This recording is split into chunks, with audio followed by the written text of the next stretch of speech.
Hey, what's up everyone? Happy Friday. Welcome to another episode of the SEO video show. Today we'll be talking about the value of SEO with our very special guest today, Andrew Holland. Don't forget to visit today's sponsor at hrs.com/AWT. And I'm looking forward to speaking to you all. Be sure to say hi in the live chat. Don't be shy, say hi.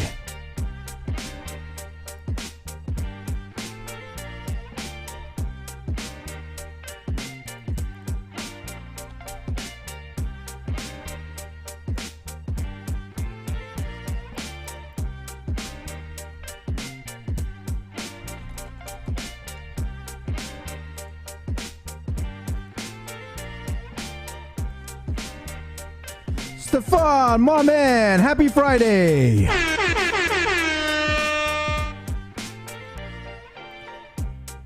Kobe, happy Friday, fellas. What's up, my man?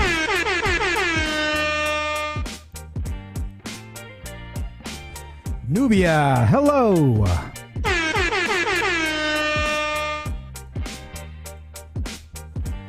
Dennis, your hair is amazing. Andrew and I said we got some great hair, don't you think?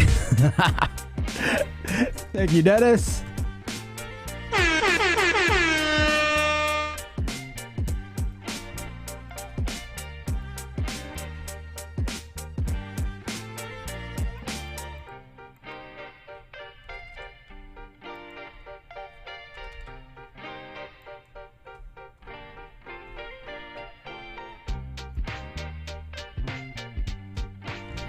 Luther, hi Dre and Drew, hello.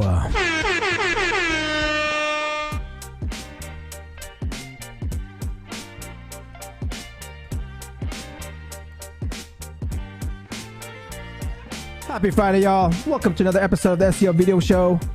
Today's topics, we'll be talking about the value of SEO by Andrew Holland. We'll go over his book and a few other things on like how behavioral science relates to SEO and brand marketing. Be sure to grab your coffee, drink, water, cocktail, whatever it is, what time of day it is at your place. Let's have a drink.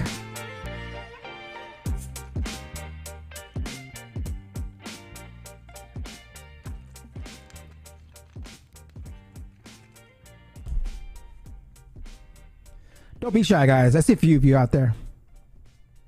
Say hi in the live chat.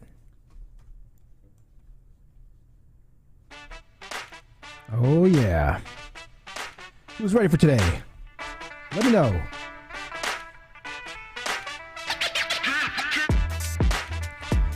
Stream Elements bot running. What's that? That's an actual tool for streamers, right? Stream Elements.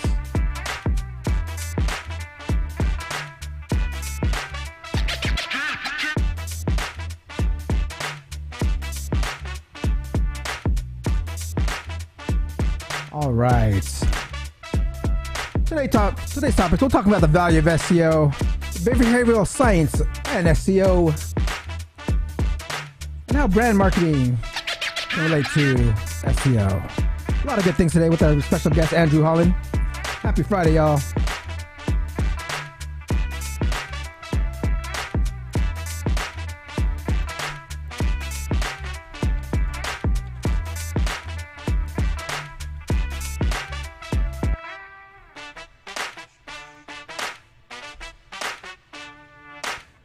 We got about 5 more minutes to go. Don't forget to get your shouts out.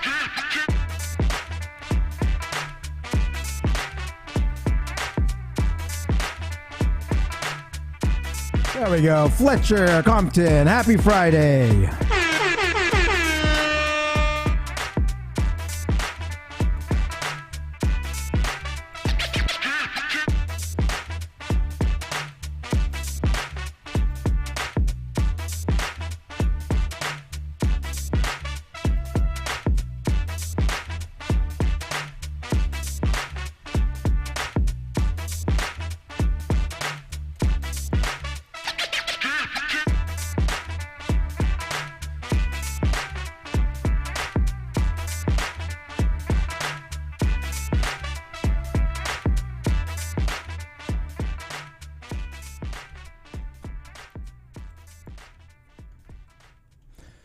Ernesto Nixon, Dre Dog. What's up, Ernesto, my man?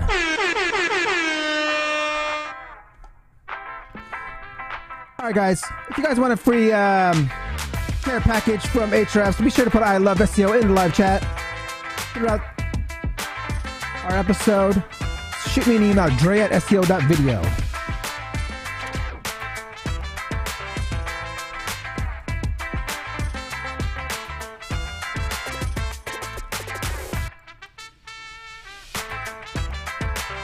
You know I love giving away things here.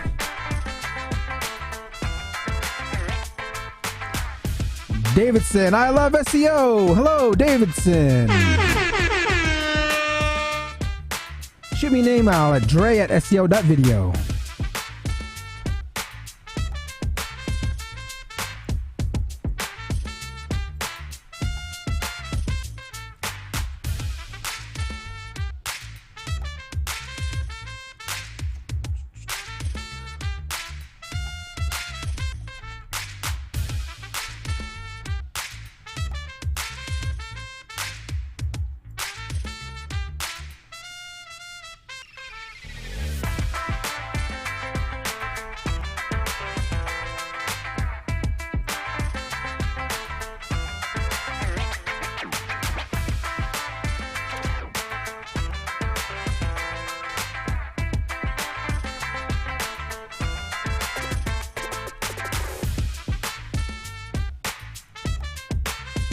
Hi, Andrew and Paul Andre. Hello, Davidson. All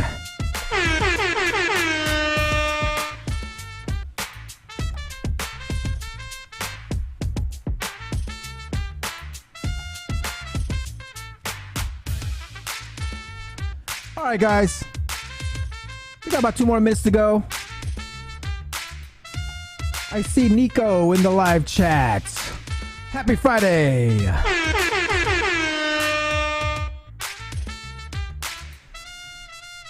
So my special guest today, Andrew Holland, is the head of organic at Embryo. He's going to tell us what's the difference of being head of organic and SEO. I like to say I'm an organic marketer myself. We'll also talk about behavioral science and SEO, and of course, his book on the value of SEO.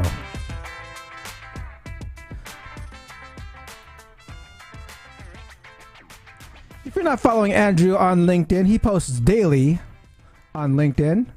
Follow Andrew Holland on LinkedIn.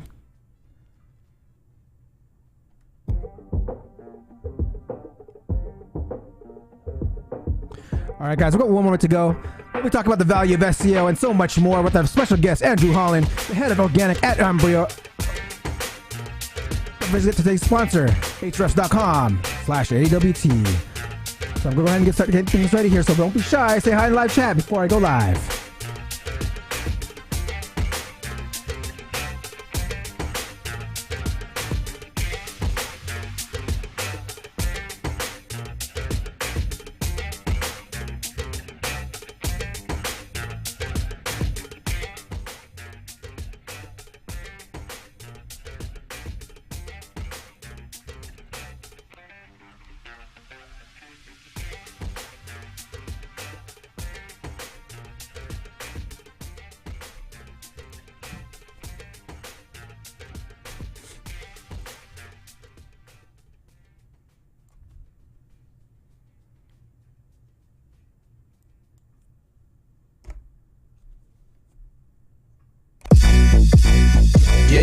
Hey, time to get it started, no delay, let's work.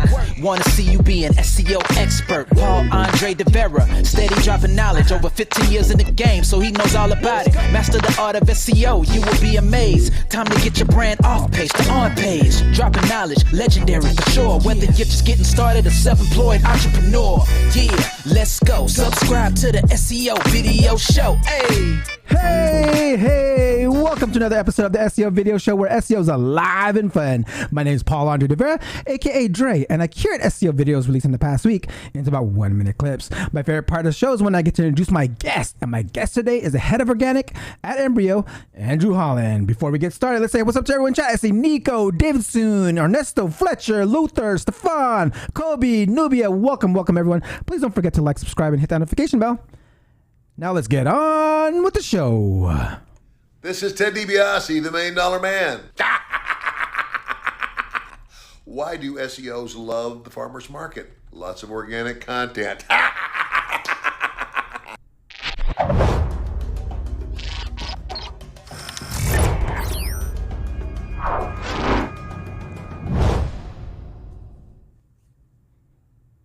First with Google. Google added its site name documentation into Search Central. Google automatically uses several sources to determining the site name, and you can indicate your preference by adding website structured data. Note that the site name is totally different from per page title links. Okay, SpamBrain was also updated this past week. It's Google's AI spam prevention system. Sites that violate their policies may risk lower rankings or not appear in search results at all. Okay, there's a lot of debate on using AI content generators. Beatrice shares her best practices on Kalicube this past week. Let's check it out. Good AI SEO practices can help a website to rank higher, always keeping in mind which content types to enhance and produce with AI. So we have got the personalization of website content, and the human input always does that thing more to have good quality output. So of course it increases productivity, it produces personalized content, so you can target customer to look at certain copies and have different copies for different target customers. You in the end find out having saving cost and time, because of course you cut out on the mundane and routinary tasks for your editorial team. Then of course SEO compliance, this can also be done with the guidelines in the beginning when setting up the model. And then of course, as we found out in the product description slides, you can really boost business value, because in the end there we got their product team and their business team saying. In the video, she shares a couple of places where you can use AI for like product descriptions and FAQs. So be sure to watch the full video. SEO This Week is back with Secret Indexing Resources by Clint Butler. Let's check this out. That you should not be relying on one indexing method. Don't just get Omega and only submit to Omega. Don't just only use the Google API. Find 3 or 4 services. I use Speed Indexer, VIP, Omega, and the APIs. And that's how I continue to keep getting higher ranking or more indexing. And then I have a couple others. I don't necessarily know that those other ones are really doing really all that much, but they're thrown in with the mix. So like if I'm doing the GSA campaigns, I use the GSA indexer. I can tell you that indexing rate is horrible, but I don't care with GSA, right? And there's another one called the Best Indexer that I got off of the GSA forum, the providers on there. And I submit to there. I didn't ever really tested him out to see if I'm getting 100%. And then Colinkry, which is not an indexer, it's a crawler.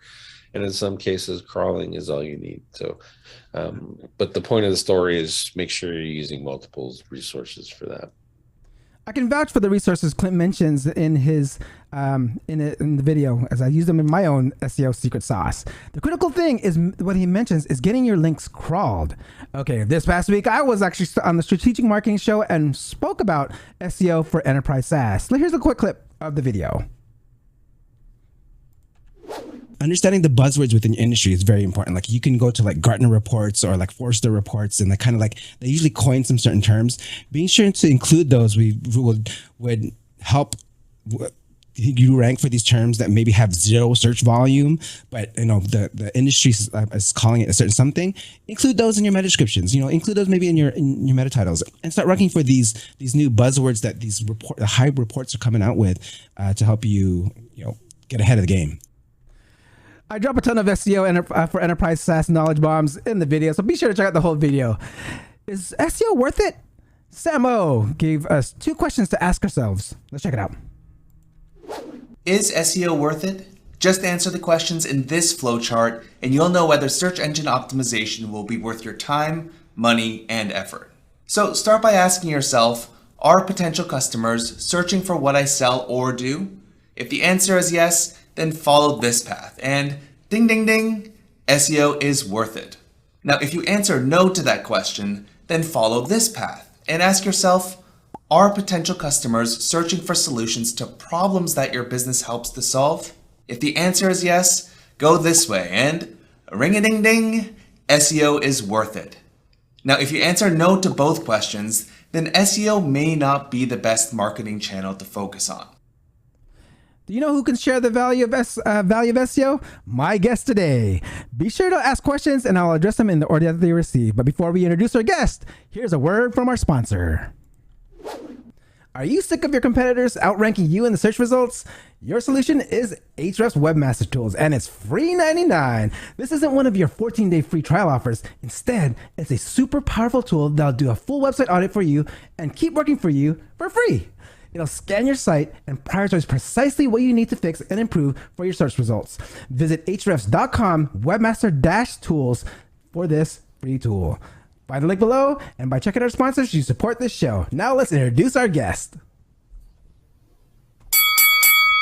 Andrew's SEO background stems from a 17-year career in the police, where he served several suspense intelligence, utilizing SEO and internal systems to catch criminals. Andrew left the police, launched a freelance SEO and digital marketing career, and has worked with many clients from SMEs to 8-figure businesses. He manages a growing team of in-house content writers and SEO account managers today. Please welcome the head of organic at Embryo, Andrew Holland.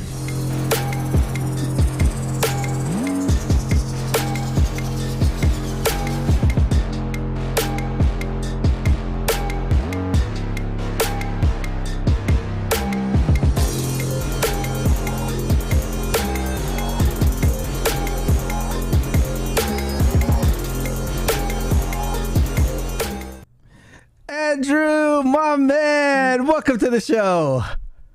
Hey there, and thank you for that video intro. That's like the best video intro I've ever seen. Thank you. You're welcome. Everyone, let's give Andrew a round of applause.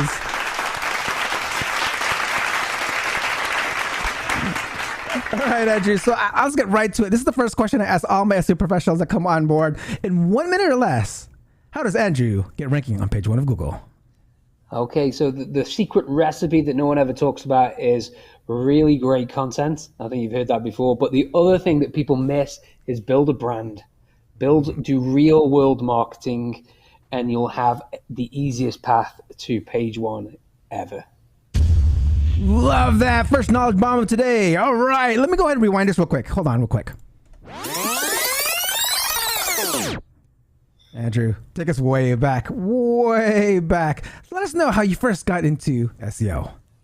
Okay, so a strange story, really. So I was a policeman. I think you mentioned that I was a policeman for 17 years. It was 20 years I was in the police force for, and I ended up in a role called, it's a really weird role called a covert human intelligence source handler, which is basically a detective involved in recruiting informants. And we had an internal search engine for intelligence, and think of that like a mini Google, if anything. And my job was to gain intelligence and place it on the system, internally link, manually link. And then I had to go out and promote that content and get that content in front of people who would action it, because the informants didn't get paid unless we got the results. And so it was a bit like content marketing. So that's how I first got into it. And then I left that department and went on the promotion bandwagon. And then I ended up, I had like a little martial arts club that we got going. I didn't know anything about marketing at all. Built a website, started to push it out there. And then one day I landed on a speaking gig on national radio. And I was like, how did you find me? And it was like, 8 million listeners. And on my little $7.99 GoDaddy website, and they said, "Oh yeah, we found you through Google." And I was like, "What?" Oh. And that's it. I became hooked, and then from that moment forward, I just became obsessed with the idea that if I could get myself in front of 8.6 million for like $8 and a bit of work, then something was in that, and a whole host of disasters, learning, failures, some successes, and I got bad asthma, so I left the police force about 8 years ago, and then just started freelancing, doing marketing freelancing, social media freelancing, doing some web design, kept doing different SEO because I'd spent so long learning it, and whilst I was in the police, kept having some successes. The successes kept building onto each other. I started investing in more and more training courses,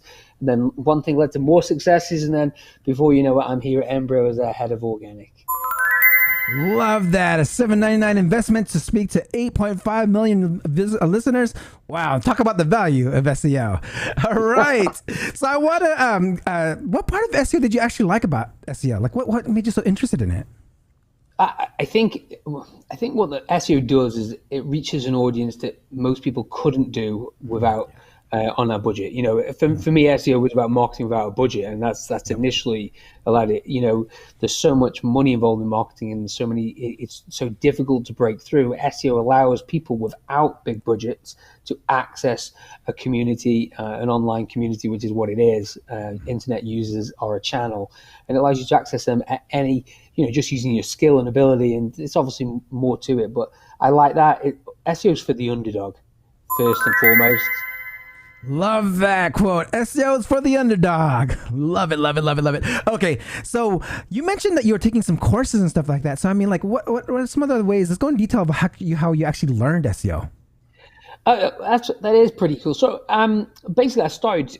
I'd come off from a night shift, so probably not a night shift. I'd come home from a late shift, and I'd go on like midnight, and I'd pour myself a glass of wine whilst I was on some kind of YouTube course or webinar. And the first ones were like Glenn Allsop, and his Cloud Living, if you know Glenn, and these were the first free courses that I was doing, and then I'd try some paid ones eventually. And back in the day, it was Quick Sprout with Neil Patel, if you remember that. Yeah. And then I remember paying for the Quick Sprout course. That was like the first premium course I ever brought, and I just kept trying everything. And then when I left the force, one of the first real premium course was Backlinko's courses, SEO That Works. And that's kind of skyrocketed me quite quickly because I was able to take Brian Dean's training, and then that amplified my skill base quite quickly, and other people started seeing the results, and then I got hired by more people. I did Neil Patel's advanced marketing program, which took a bit of, I think a lot of people were critical of that course, but that was a year, and I think I paid like £470 a month for a year for that course. And I got some from his team, some members helped me, train me, and a lot of the people who went on that course have gone on to big things. And it wasn't Neil behind the course, it was a girl called Maya Rourke, who's very, very talented. Doesn't work in marketing anymore at all, but she was brilliant, and it was such a great education on marketing entirely. And then then it was a case of trial and error. Everything I learned, I tested to see what works, what didn't work. I was lucky enough to have some great clients that allowed me to sort of experiment with them. I was experimenting on my own sites, and that just one thing that led to another, and then the results just keep coming in. And there are mostly successes. You do have the odd failure here, there, and everywhere, but it's a trial and error process for me learning SEO as.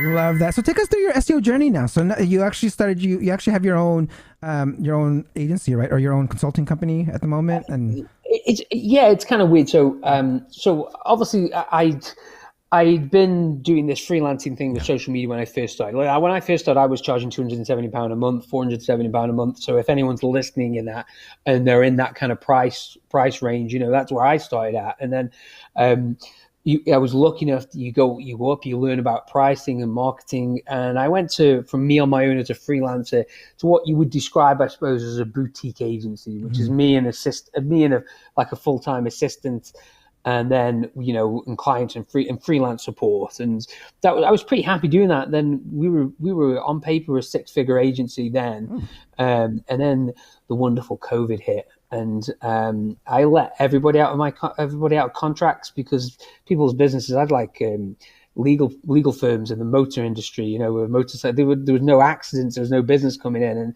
and people who asked to get out of contracts, I let them, which killed 95% of the business overnight. You know, you have to let staff go and things like that. And then what happened basically post-COVID, I was incredibly busy. You know, I got through COVID by the skin of my neck, really, in terms of survive business-wise. I actually ended up doing freelancing as well. You know, it was just me to look after. So I ended up back into freelancing, doing consulting stuff during COVID, got some great clients. Post-COVID, the lockdown ends, the explosion happens. I'm back in. I'm hiring more staff, and recruitment becomes a challenge. And an opportunity came up that I'd been doing this for like 7 years at that point. An opportunity came up for the role of head of organic at Embryo, and I'd never stepped foot in any other agency except for Embryo. So I went down there, met the teams, saw what an amazing culture it is, and not just that, the talent stack here is absolutely insane. I am not the best SEO or marketer in this business, and that's great because it's almost like James and Ross, the owners, have created almost like the Marvel universe of digital talent. There are incredibly talented people here, so I felt like I was joining a great business. And so the way it sort of works is now I've still, my website I haven't touched for it since I've been here, and it's and really more than anything else, my ecosphere is LinkedIn. I probably will go back to my website and posting just things anyway at some point, but it's more like I'm going to have a training course coming out soon. I will do some training courses, and it's just sizzling in the background for when I've had 8 months of running into an agency and jumping in feet first, so to speak, running a big team, growing the team, working with a range of clients, and so it's been a challenging. And I had major surgery on my face during this whole 8 months. I had my jaw altered, so it's been a really challenging 8 months, but it's been an exciting 8 months. So the business is sort of in the background running, doing training stuff, and we've got online courses in the book which is come out, and that will obviously get some of my attention at some point, but at the moment I'm fully concentrated on Embryo and our work here. Love that. Okay, so you talk about that you're the head of organic, so there's much more to your role at the company. Can you kind of explain like your role as like head of organic and the difference between like say SEO? Yeah, I mean it's kind of interesting really because obviously SEO is a big subject, but organic marketing is, for me, it's the organic. You have really the two types of marketing. You have brand marketing and direct advertising. And when it comes to SEO, we sit really in the brand marketing sector, in my opinion. And organic is obviously we don't pay for listings in the organic side. You have your paid results and your organic results. So it's really all about the search results in the organic side, not the paid listings. So that's really where that title comes from. My role at head of organic is really, I've got a team of, I think it's 15 now. I'm terrible at counting. And we've got everything from in-house writers to in-house editor, tech SEOs. We've got SEO executives, SEO account managers. I've got like a lead, organic lead who's like my number two. We're pumping out incredible amounts of content for clients, and we do it all really, from the tech side to the content to the keyword research. Every part of SEO is done, but we call the department organic because and because we're after the organic listings, and it's that not paid for click marketing. Love that. Okay, I want to go right into your book. So your book is helps us see and better explain the value of SEO. So I want to kind of talk about what's in the book. I know you have a bunch of illustrations. I mean, these are the same illustrations that you share religiously on LinkedIn, correct? Yeah, I mean, that's it. The book is all my LinkedIn posts from a previous time, really, to be honest with you. So I had an idea. It's a Seth Godin thing, to be fair, because I'm a massive Seth Godin fan. And I took Seth Godin's marketing seminar course. And by the way, it's the single course that you would want to take if you want to know more about marketing. It's a phenomenal course. And one of the things is Seth Godin does not like SEO.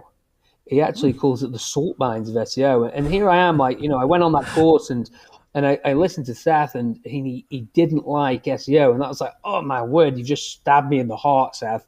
And I couldn't get that. And I thought to myself, and that is, by the way, a constant theme in marketing. Marketing people don't tend to really understand SEO very well at all. You can go and pick up the thickest textbooks on marketing, and if you can find a mention of SEO, you're lucky. And certainly it's just completely given lip service, generally speaking. So I had to sort of align myself with thinking, if Seth thinks SEO is terrible, well, why is that? And then that got me thinking more, and I went to LinkedIn and started pouring my short thoughts out, because one of the things that Seth was teaching people is to go to market daily content. So like about 3-4 years ago, I started doing that. And then I just religiously, and then that started picking up over time. And the illustration thing happened. I'm a terrible drawer, by the way. I'm a terrible graphic designer. My boss James will have the most ugly slides in history. And what I took is Jack Butcher's Visualize Value course, and which is another fantastic course. And I just started using like simple graphics to explain my thoughts and to give people a different way of looking at things and to make people's brains work a bit different. And they kind of became quite popular, and it was all about SEO. And so what I decided to do is, I looked at Seth had published a few books, which was just collections of his posts. So I thought, well, let's create the posts have all the stats, because I've got the analytics to say what the posts were popular and the comments to get.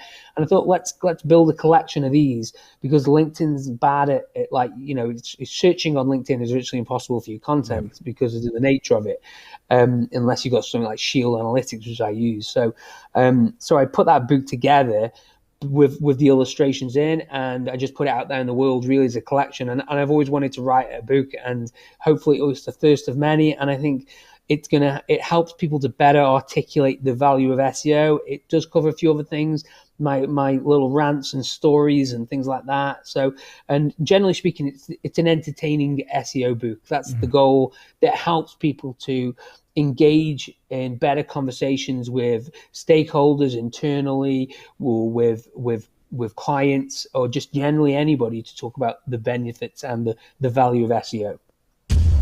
Love that. Okay, so I wanted to go into, like, let's say from the book, you said you mentioned like you look at and you can see your analytics of your most popular ones. If you could pick like 3 ideas from the book, that you can share, what were those top 3 ideas from the book that you would mention? Okay, so I'll pick 3 generally, really, not just from the book, but just they'll be in there. Generally speaking, I think SEO is evolving. Yeah. Because search engines are evolving, and we've got a dominant search engine, that's Google, and we all know that, and we all know that Google can click its fingers and change the lives of SEOs in a single evening, as we find out all the time. And I don't think the ability now is for us to get in this process where we need to game or try and game Google, because a lot of SEOs are still in that it's us versus Google. Realistically, we should be trying to build websites that matter. And that is SEO. And obviously that's part of that. It's a big content process of churning out the best and most useful content. But what we want to do is to people to be finders through search, and use the search engine's code to help leverage businesses to be discovered. But we want them coming back of their own accord. We want the impact to be so significant when they land on this site, they don't just click on one page, they click on the next. Not because we're trying to game them or get them across, and it's because when they land there, the site is so insanely valuable to somebody that they instantaneously, it alters the memory architecture. So if you think how TV advertising works, because it alters memory architecture, and that's what we're doing as SEOs, is we're creating websites that rank, be discovered, but we want to make the website so they alter the memory architecture so the person remembers the business, and when it's time to buy, they search for the business, and that's the overriding goal, I think, and it's probably quite a few posts in there, that we've got to reach that higher mentality. We're building websites that people come back for, and websites that people search for. I always say, be found by search once, be searched for twice or more. That's the goal. You want to create mental impact, and we want to build websites that matter for the customers we seek to serve. That's my real principle. New SEO versus old SEO. Love that. I have to extract that quote again. Search once is good. Search twice. Being searched twice is better. So be found by search once and then be searched for twice. I mean, and more. And that's the thing. So you want somebody to discover your business or whoever you're working for through the search engine code, but then what you want them to do is you want them to search for you because the impact is so incredible. You don't want them to just bounce. If they do leave, you want them to come back because they remembered who the website, the brand, the business. Love that. Okay, I want to go. There's a question that came in here, which is going to relate to my next upcoming question here. We have one from Siclane asks here, how to outrank authority competitors? Yeah, that's always a tough one. So you can outrank authority competitors, no doubt about that, but it's going to come down to content. And I think search engine, as Google evolves even more, quality content is going to rise. We've seen that already, the useful content updates coming out there. There's thin content has been used by domains to rank and bully them way up to the search engines. And what's ended up happening is most SEOs of any skill will look at the domain authority of ranking pages and say, I don't want any part of that. And because it's just too complicated, and we go after smaller keywords and we grow domains. In the future, I think better quality content is going to be able to be ranked and outrank authority sites based on the quality of it. It's going to be able to judge it, how it matches a search query, and also the data that Google receives from interactions on that page. But, it is tough to outrank high domain and authority sites. It is. But the only way you can do it, real or in with a chance, is to produce the best in class content and then promote that content. And hopefully that promotion signals that come from is what helps Google to rank it above. But it is going to be tough no matter what. You've got to try and build that domain authority as well. Or should say, I'm not a massive fan of the word domain authority, but you've got to try and build your marketing presence that translates into links from authoritative and relevant sites.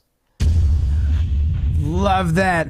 I mean, there's something that you also mentioned that I feel that you can outrank authority competitors is about building your brand, right? Because you mentioned there's a relationship between SEO and brand marketing. I feel like, so what's the value between SEO for brand marketing? Yeah, it's this is a really interesting one. So we've got a problem in SEO, and this is the big problem. People in SEO are terrible marketers generally. We are terrible. We just like going on them. We just fighting Google. We're just trying to get ranked, and that's the problem. But in actual fact, marketing is a humongous industry, and SEO needs to fight for its place at the table of marketing budgets, and we tend to get the little cast-offs, and people spend £100,000 on something that's just totally irrelevant activity that doesn't generate any results. And yet SEO, which we know is so powerful and potentially powerful for business, gets tiny amounts of budget. And we've got to change that. So the reason why brands are so important in SEO is because realistically, a good brand makes marketing that much easier. And what happens is, from a traditional perspective, the problem of SEO is we measure it incorrectly. So many people are measuring SEO as if it was direct advertising. So if I separate the two, brand marketing is the cost of telling the story of your business to those you seek to serve. And what you should do is set your budget and spend it all. Direct advertising, or performance marketing, whatever way you call it, is when you ask for a specific action to take place. Buy now, click here, do this, take our special offer. And when you do that, when you spend money, and that's generally PPC and to an extent paid social as well can be that way. What you're doing is you're setting your budget, and you must be profitable. You've got to be profitable because you're actually paying money out and you need to have money come in. Your ROAS has to be there because you're spending on ads. That's direct advertising. The problem we have in SEO is people measure SEO success as if it was direct advertising. So we're constantly asked, what's my ROI of that? Now, that's not to say that you aren't going to have an ROI from SEO. You obviously are. You're going to be able to say you had tangible sales, and you're going to see that. But the problem is that it's not always going to be a positive ROI because there's a buyer cycle. It might be a year for purchase. It might be 6 months of purchase. I've had clients, and I'm sure you have, where you've done all the work, you've come off the contract, or even got cancelled earlier, and then 3 months down the line, you see the huge spike in traffic, which you're never going to get rewarded for. You never even see the results. So With that, SEO sits firmly in the brand marketing activity. Now, if you look at things like the Institute of Profession of Advertisers, I forget the IPA, forget the actual spelling of it, which are a big organization which look at advertising and marketing results, they said that performance marketing has generally underperformed over the last 10 years because we're overspending on performance marketing. We're overspending on direct. And there's a fantastic report by a guy called Les Burnett and I think Peter Fields called The Long and the Short of It, where what happens is brands who are only spending on direct never really achieve brand penetration because they underspend on the brand. So if you take it as a measurement, and there's a fantastic little graphic out there that shows this in effect, if you take it as a measurement, if you're underspending on your brand marketing, you never get the results of brand. They take time to kick in. SEO takes time to kick in. That reaching new markets, reaching new people on search engines takes time to kick in. And if you measure that ROI far too early, then you don't get the success and you cancel it and you go back to your direct advertising. In actual fact, as the statistics, what they say is you should be spending about 70% of your budget on brand and 30% on direct if you want to have the brand benefits after a certain percentage of time. It might be 3 years, 5 years. And we're unfortunately, because the problem we've got is that because everyone's measuring SEO as if it's direct advertising, brands aren't seeing, or businesses aren't seeing that brand lift that comes in after a period of time. So, and if you get that and you stick with SEO, and you can see it, the evidence is littered across Hrefs, and you can go and plug in domains. You can go and look at any website that's been around, grab several keywords, go and look at the top ranking keywords, and you'll see these guys have been around for some considerable time. And you'll also be able to see how they started, and you'll see the graph go up. It isn't an overnight. HubSpot didn't become HubSpot overnight. So in essence, building a brand is an SEO function, and that's what it's about. It's about reaching new markets, and we've got to do that. And believe it or not, there's a lot of money in brand marketing, but if you measure SEO success, if it was direct advertising, you're going to be very, very upset, and people are going to be very disappointed with the results because it takes a lot longer to kick in. Love that. Hopefully that answers your question there, say Klein.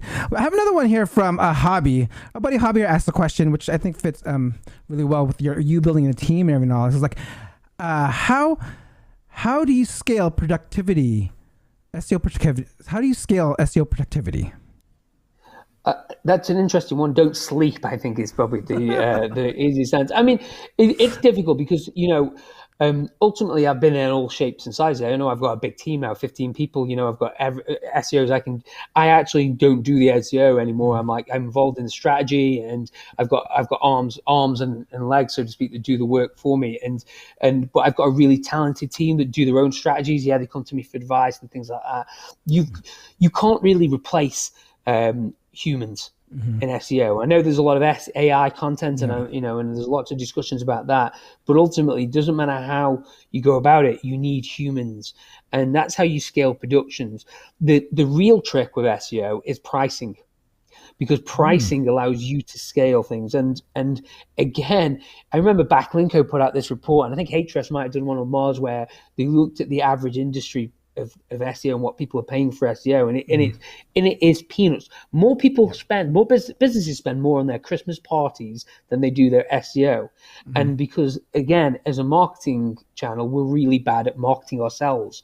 We know we're consistently considered a shady industry in the past. Not so much now. We've got huge tools like Hrefs and Mars and all those kind of tools are out there. We're gaining some industry recognition because we can see that, and there's metrics out there like share of search, which can be used for businesses to actually show the impact of organic as a channel.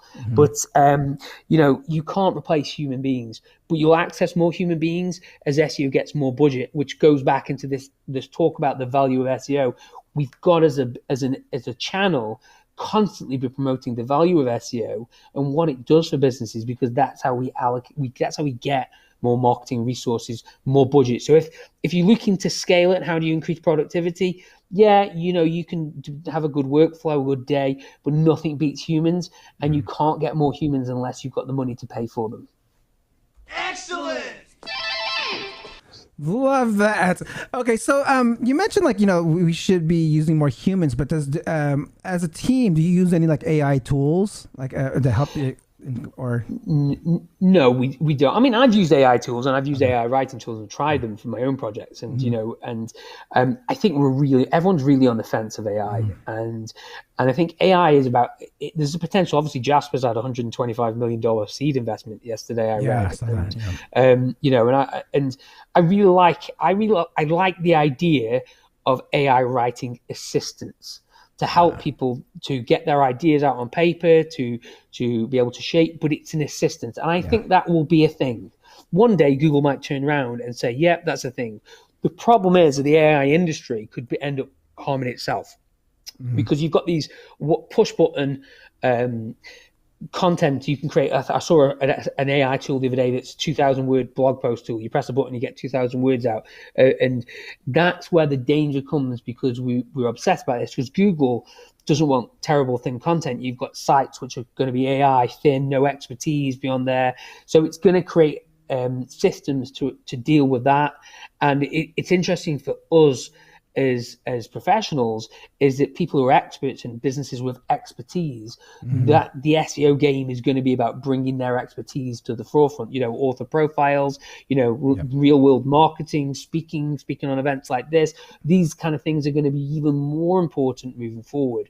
But from an AI perspective and productivity, as a business, we don't use it. And I think there's a big danger for the freelance community is that if Google ever did come out and say that AI content is dead, well, that creates a big problem for the freelance community, because you're going to have, because if realistically now, if I was like a freelancer on my backside and trying to scrape money, and the more words you write, the more money, AI tools, for how cheap they are, it makes total sense for freelancers to go and use AI tools. I think the way that they get around that is maybe another tool that records the freelancer writing it, or a screen recording to show that it's human written. But the internet's a low trust environment, which is why SEO is so important. And I think AI tools, as great as they are, fantastic as they are, there's a real danger. There's one push, 2,000 words in a second you get out for a single blog post is going to cause actions by Google. And and if I was the AI industry, what I would do is I'd say remove that functionality from your websites and your tools and just focus on being writing assistants. I think there's huge benefits of writing assistants for those who have got, loads of things. That's why I don't think Google will kill them, because if you think to yourself, you could be disabled, you could have hand injury, you could have cognitive functions where you need some help supporting your writing, your dyslexia, all those kind of things that stop people being able to put their ideas into words. Writing assistants, AI writing assistants, even Grammarly and WordTune and things like that really help those people get them out. But the danger is marketers ruin everything. And what we're going to do is take AI writing assistants and use them to flood the internet with thin content that's barely got any facts checked in there, and use it to remove freelancers, and freelancers will use it to make more money. And I think that could definitely force manual actions and definitely for Google's algorithm. And essentially we're seeing that, I think, with the helpful update and they've recently updated their spam essentials guidelines, where automated content is definitely in there. So I think AI, we have problems. It's an emerging sector, really good potential. I don't think it's going anywhere, but also it's a danger of bringing in more actions from SEO point of view. Love that. Hey, say, Clint, I see you asking the same question. We just answered your question about 5 minutes back. So rewatch this video 5 minutes from now, and you'll get the answer to your question. All right. So I want to go into my last topic of today, which is how behavioral science and SEO go hand in hand. I know you kind of touched upon this a little earlier, but can you explain how this works for us? Yeah. Okay. So as humans, I mean, there's a lot involved in science. If you go looking around the internet around stuff to do with information and science, and there's some tremendous academic research papers out there. But there's something called information. There's two things that I really like to play on. There's one called information foraging theory, and it's well worth looking up. And that's a theory that we are, as a species, information carnivores. And it kind of makes sense if you think about it. What are cities? They are gatherings of information and people. And, you know, you had a blacksmith who learned his trade and then passed it down to his assistant or you know, and it was passed down to the next. And we passed information through stories, through work. Eventually we got libraries, and information has allowed us as a species to evolve. So the theory is that we forage and we find great sources of information. Now, I'm willing to bet there's websites that you've been on that you spend ages on and you keep coming back to because they're good sources of information. They've hooked you, they've won. Haitress probably hooked me, and that's ended up using it as a tool. Brian Dean hooked me with his information, and I started doing that. And there's loads of websites that I love that I go to on a regular basis because of the quality of information. They found me once by search. I found them once by search, and then I search for them. That's the way it works. And the quality of information gets me coming back, and eventually I've become a customer of theirs over a period of time. And the information foraging theory, which isn't really part of behavioral science, but what it is it says that if we judge this a website, an online source, as through information fitness, and we need plenty of information for us to learn and develop, and we're going to go to big sources of information. So the bigger your site and the more information you can put out there, the more likely it is your ideal audience is going to keep coming back and become hooked on you. And the other part of it is something called costly signaling. So costly signaling theory is like a biological theory in terms of creatures put a tremendous amount of expenditure in things that don't make sense, like peacocks, and the peacock's feathers makes no real sense about how big its feathers. There's loads of creatures out there that, you know, do things, these incredible shows of status to get mates and things like that. Well, we judge things generally by how powerful the messaging is around it. So because we look at it and we think, crikey, they've got a lot of money to spend on content, they must be making money. You know, when we land on a website, if the website looks like it's been put together by an 8-year-old, we're going to think that they aren't a legit company. If you click on it, have you ever clicked on a product on a Facebook ad and you land on this website and it totally feels not legit, like you're going to get ripped off and your card's going to get stolen? There's no costly signaling in there. So a costly signaling from a brand perspective is an outward display of really effort to enhance your reputation. So, and if you were to put it in a non-web context, do you eat at the restaurant that's got the big flashy neon sign and the big queue outside and all the waiters in great gear, or do you eat at the restaurant that's falling to pieces that looks like you've just seen like the rubbish bags outside and the chef's outside smoking and he's got grease and blood all over him? You don't. And then the reason why that is because the outward examination of the reputation, it puts you off straight away. But the other company that's gone, the other restaurant that's gone to so much effort and cost with their reputation and put it front and foremost, looks amazing. And that's why sometimes when we create great content and great quality websites, people don't need to read it all. They probably don't read it all. They just need to say, wow, this is amazing. Some people want to read all of it. Some people want to read some of your long form posts. Some people scan the information to find what they want. But what it's saying to a potential prospect is, this company knows what it's on about. Look at the effort they've gone to. They're not likely to be bad at what they do because they've got enough money to make this effort. And it's all going on in our subconscious, which is the behavioral science thing. Our system 2 brain is, we've got 2 brains, one that works they say that, we think we're running the show. We think we're in the Oval Office when really we're not. We're really in the marketing department. That's us. We've got a subconscious that's running it, and costly signaling talks to our subconscious brains. That's why it makes no sense for people to drip tiny bits of content or low effort. You've got to go out there and show your consumers that when anyone lands on your website through whatever channels, that you are brilliant at what you do. So costly signaling, a showcase of your expertise, your brand, your effort, and it tells the consumer that you're not going everywhere. Why be a 4-page website when you can be a 400-page website? That's the truth behind it. Love that. Okay, we're coming very close to time here. I want to go ahead and ask my last question that I ask all my SEO professionals that come on here. If someone wants to get into the SEO game, SEO industry, become an SEO professional themselves, what would your one advice be to them? My honest advice is to start a website, and it doesn't matter what website it's in. Pick something you're interested in, go and try it, read the blogs, go online. There's plenty of free information. Try and build a website that ranks as something you're interested and passionate about. You'll fail, you'll learn loads, You may succeed, you may not succeed, but then something will lead to something. So you've got to have this ability to try lots of things and fail lots of times, and don't give up, and you'll get there. You will make wins. There's enough information out there now for people to get good at SEO over a period of time. So just go and do it. Just do it in the woods at night. Just go out there and do it. Love that. Okay, so for this episode to feel complete for you, is there any last piece of advice or comments, and how can people get a hold of you? Hey, well, I'm on LinkedIn, so you can find me, Andrew Holland, on LinkedIn. Search for me, go and add me. I post content almost daily. I did miss another day the other day, but you'll find I'm posting about the value of SEO daily, not like sales pitches or anything. Also, head over to Amazon to buy my book, The Value of SEO. It's not going to win any awards.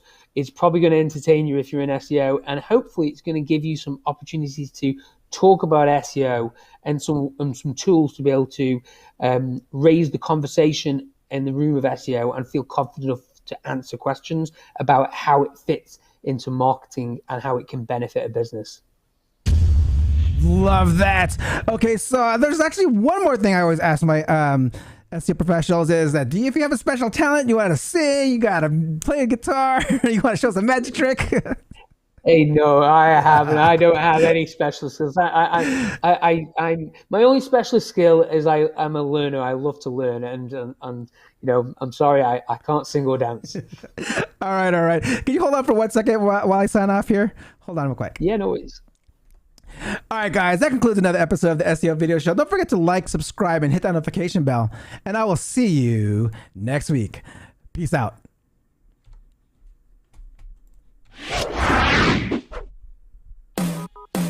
Thank you for watching. Hope you come back next week. Make sure to subscribe. You don't want to miss a thing. Hope you learn something new, because the vibe is incredible. From the special SEO professionals, SEO Video Show. Let's work. Want to see you be an SEO expert. Paul Andre DeVera helping you step it up. No delay right now. Time to level up. Hey, thank you so much for watching. Make sure to subscribe. Woo!